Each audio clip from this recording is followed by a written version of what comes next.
Stanley McLeod was not a man who ran from his responsibilities. He had worked for years as an alarm technician at a Sears store in Florida. Reliable work, steady income, the kind of a job a man builds a life around. In 1998, he bought a manufactured home in Keystone, Florida. He signed the mortgage contract and made his payments on time. Then, in 2002, his heart gave out for the second time.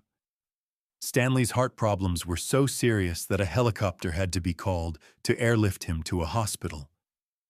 He survived, but the damage was permanent. He could no longer work full-time. The family's income dropped. Medical bills were stacking up.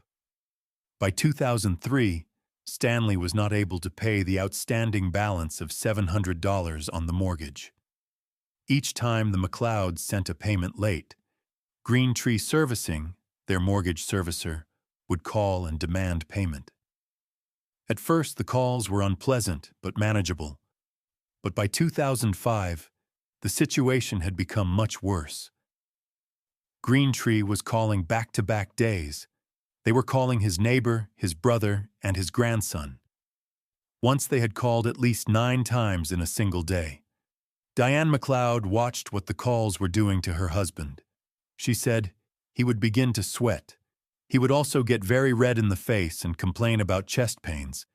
We were worried he was going to have a heart attack right there on the phone. Dianne started taking the receiver from her husband. She answered the calls. She absorbed what her husband no longer could. Stanley had told the collectors about his heart condition. He explained he had been airlifted to a hospital, that he was disabled, that the stress was making him physically ill. He begged them repeatedly to understand. One collector's response was left on Stanley's answering machine. The message said, "Stanley McLeod, you need to call Green Tree and get your act together and make your payments on your mortgage and quit playing these games. Why don't you have that helicopter pick you up and bring that payment to the office?" Dianne McLeod said, "It was so inhumane to talk to someone like that." In November 2005, Stanley McLeod filed a lawsuit against Green Tree, alleging violations of the Florida Consumer Collection Practices Act. 1 month later, on December 4th, Stanley died of a heart attack. He was only 57 years old. Dianne McLeod continued the fight for her husband. She was appointed as the personal representative of his estate and became the plaintiff against Green Tree. In 2007, she filed a second complaint, which added a claim against Green Tree for the wrongful death of her husband. It was discovered that Green Tree's conduct towards thousands of people across the country were just as horrendous. They had called multiple times a day. They had called as early as 5 a.m. and as late as 11 p.m. They had called neighbors and workplace. They made threats of arrests or imprisonment. They even called the borrowers deadbeats and mocked their illnesses, yelling and cursing at them. The regulators had seen enough.